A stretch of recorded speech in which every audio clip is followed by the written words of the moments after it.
Hello everyone and welcome back to an analysis of my H83 clear, the world's first Arknight's H83 E0 clear, and the moment where E0 completed all of Chapter 8. Without further ado, let's get started with the squad selection. Golden Glow is here for DPS. Chalter, Neural, and Horn will be our best E0 physical DPS, as the Junkman as well as Mephisto have high resistance. So I still need to rely on physical damage for a lot of the parts. My chosen healers are, well, Caltit's kind of a healer, but I actually do need Caltit for healing at some points. It's actually quite nice. Nightingale offers 7 resistance with her talent at E0, not as high as E2 obviously, but it's still a good value to add. And Telopsis is just the next AoE healer, because I can't take Breeze, because I don't like how she limits her healing to 2 targets. That's a big no-no. Lopuma's there just for additional DPS, but also because she doesn't get healed, which means the healers have can have a little bit less on their shoulders when the poison's going off. And we have Elysium for the DP and Thermix for a very special purpose later on. These two are for stalling and controlling the mobs, but I'll explain that as I get further. Let's get started.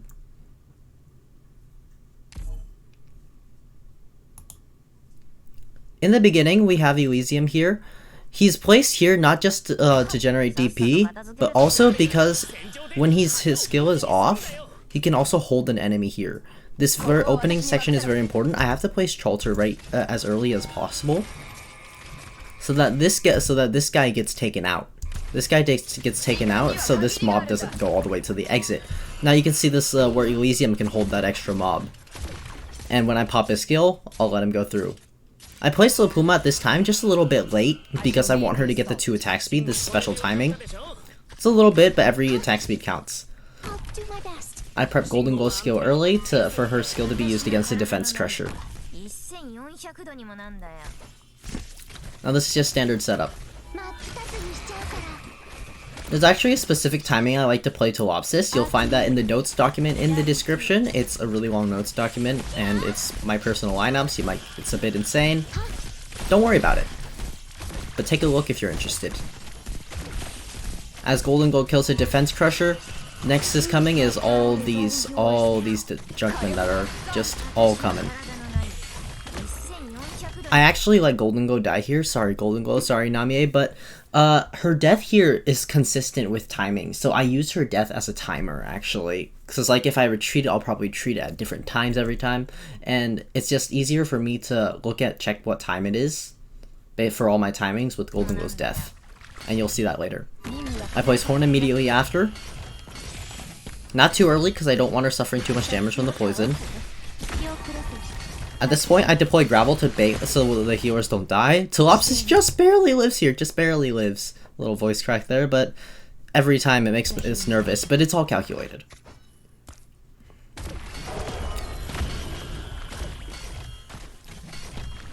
At this point, I retreat Nien to take pressure off Nightingale so she can focus on healing Neural.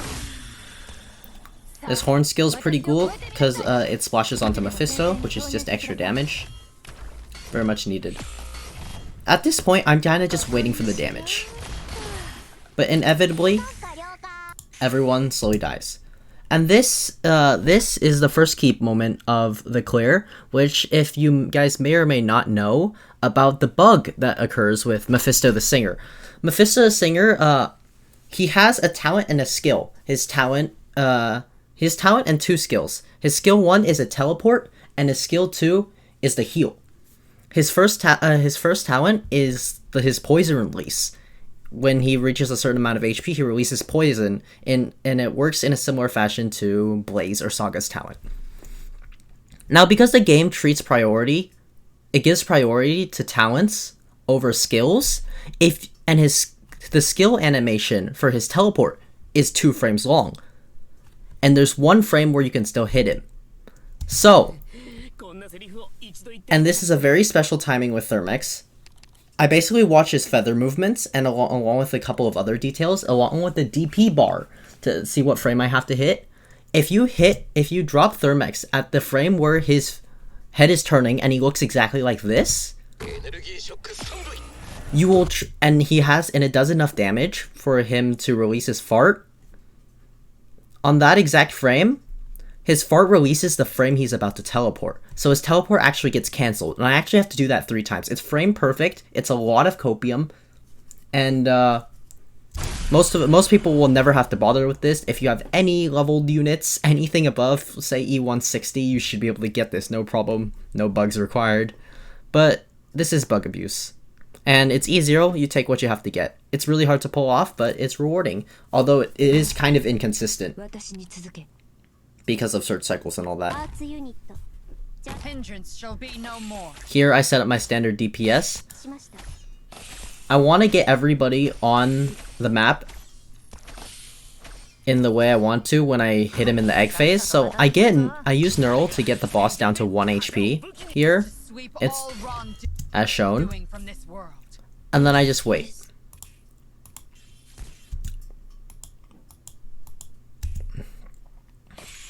Wait a little bit more time. And at this point... Oh, that's a bit too far.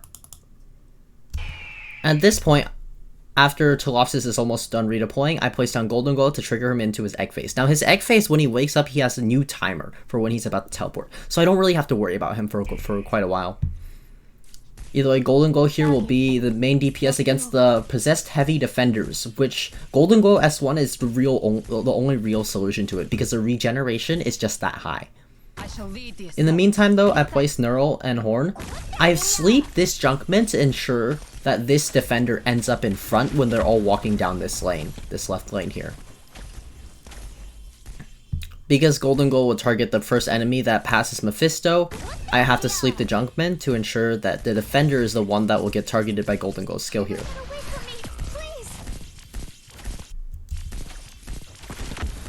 I use Kafka to delay this defender a little bit. And I use Kafka to delay these Junkmen just a little bit. Just like so we're on the same terms here between this defender and these Junkmen. Now Neural can't, these defenders have 800 attack. Neural can't stand it. Neural just, she has high attack, low defense, as y'all know, and she is an E1, so she doesn't get the shields upon deployment. So I have to use Monster to hold the defender. Pop Monster skill immediately, so he takes minimum damage. And then right when the bird wakes up, I will pop Nightingale's skill.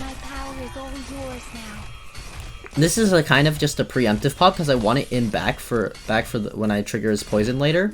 But I pop it because at this point the defender will start targeting Neural, and Neural's getting quite low even if you can't see the full health bar here. I need Nightingale's skill to keep her alive. I'm retreating Golden Glow right before she triggers the poison because I can't deal with the poison right now. Nightingale skill obviously isn't up yet, and now I just have to wait. It's quite important Chalter has 3 SP before this first Berserker comes. It's a timing I found, and it's the ideal timing. Because the reason for this, at 3 SP, right before Gravel dies, Chalter will get her skill off, and her first shot, a skill shot will hit the Berserker when it's over here, and the second one over here. I delay this Junkman with Kafka to ensure this Berserker ends out in front.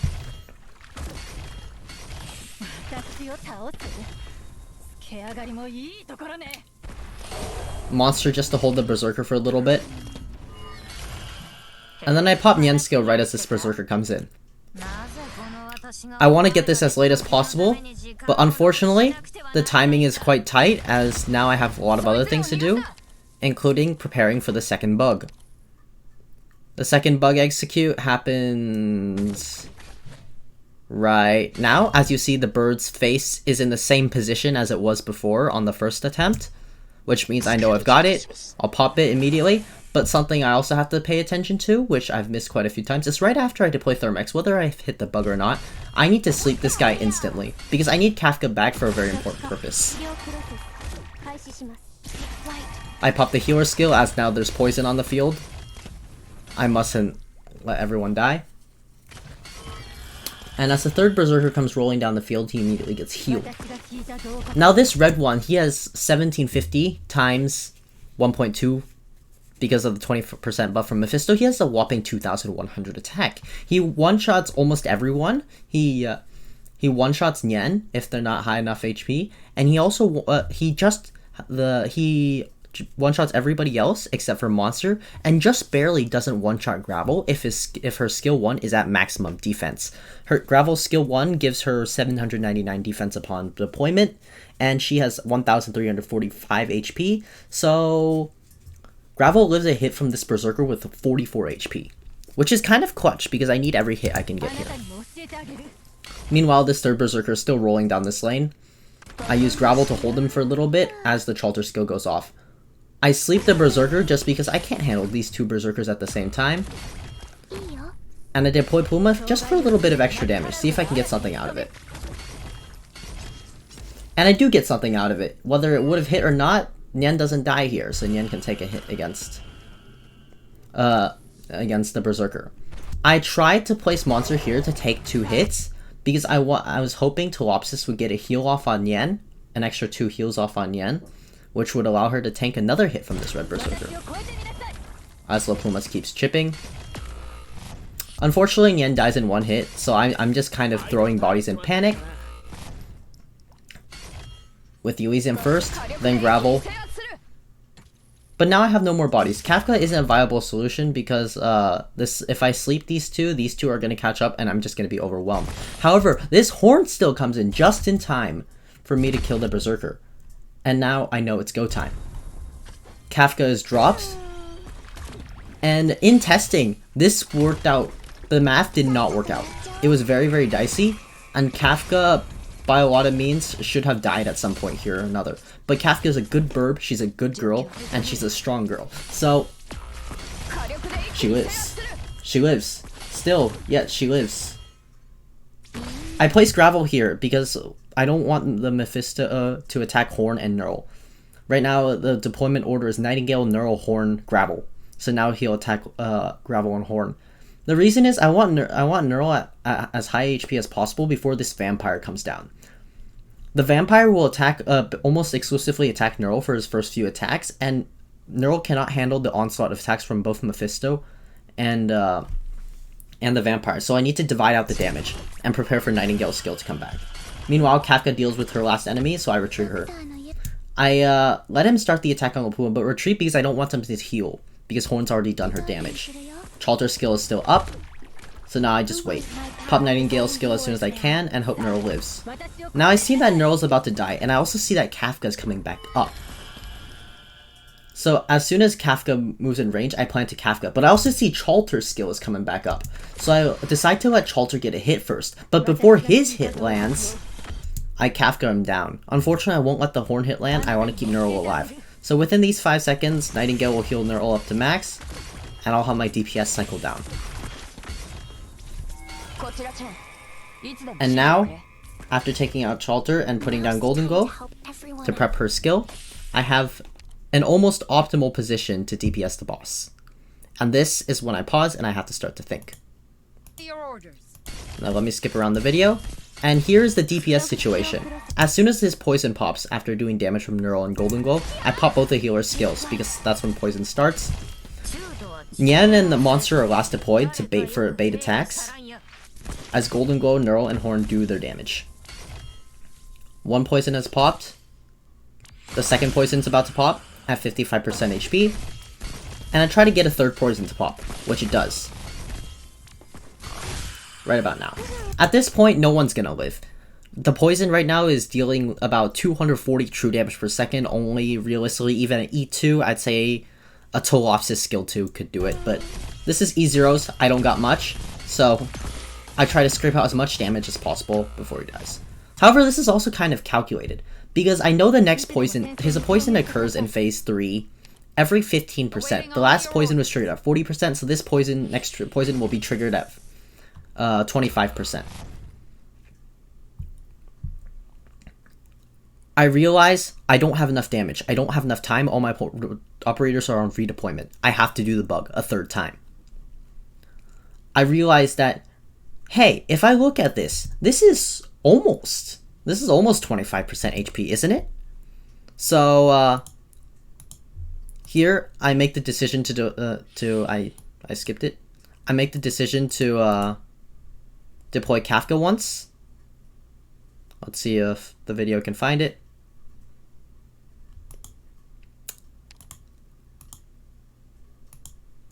There we go. Yeah, so I make the decision to deploy Kafka once. 520 damage. And now, I know I'm real close to 25%. I don't know if any more will hit it, and I know Golden Glow is coming back in time, but I don't know if it'll be enough damage. Plus, I want to save Golden Glow for after the bug. This third execution is dicey, no calculations have been made for it, and I just hold on. At this point, I pause for a while, because I had a lot of people in Discord, in the Arknights official Discord, Lungman Dragons Discord, and Zyrathan's Discord. We were calculating roughly how much HP he had in terms of pixels, and we concluded that even if the pixels had rounding error, he'd be somewhere within the 26 to 26.5% HP mark, which Thermex does about 1.6% damage. Not 11,000, what am I saying? 1,005 damage. 1,105 damage, which is about 1.57%. So, after a while of double checking over and over again, the decision is made to Kafka one more time for an extra 500 damage. So now we know with it for sure that Thermex will trigger the bug upon deployment. My lineup for the Thermex deployment is when Elysium is at 33.5 seconds remaining on his redeployment timer, because that's when he's about to teleport. So now I'm waiting, and at 33.5 seconds, I deploy Gravel to draw out his attack so I can confirm his attack animation, and the final bug commences. Let's give it some time. I'm thinking. Now if you watch his face, I actually hit pause 1 frame early. Pause 1 frame early, and this is a big no-no. So what I have to do is I put Thermex back, and I quickly press space. to unpause. And this was all within 1 frame. I unpause, I drag Thermex out because on CN we have pause deploy, and then I press escape to confirm the pause deploy, all within 1 frame. You can see on the DP bar only 1 tick has passed, only 1 frame has passed in game. So now I deploy Thermex, and we can get the thing. We can get the bug out. Now that he'll be here for a while, I wait out the poison. I place Gravel to confirm that the poison is over when it is over. And then the deployment order should be Golden Glow first, because the last thing I want is Golden Glow to get targeted by the attacks, since I'm planning to use her for DPS. After Golden Glow should come a healer, so Nightingale is of choice for the 7 resistance, and then Yan just a tank. And because she's cheaper than Horn.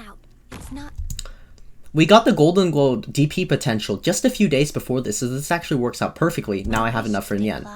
Exactly enough DP for Nyan. 1 DP. I know Nightingale actually might die soon, so I place Elysium to stall until her skill is up, and now she just won't die. I'm waiting to time the Golden Glow skill to deal the maximum amount of DPS once the poison hits, because I'm waiting for the poison to hit, just to make sure nobody dies preemptively. And as soon as the poison hits, I pop the skill, and the rest is history.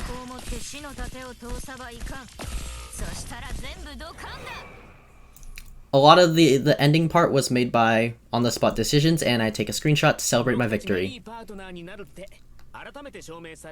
Elysium comes to congratulate me, and that is the clear.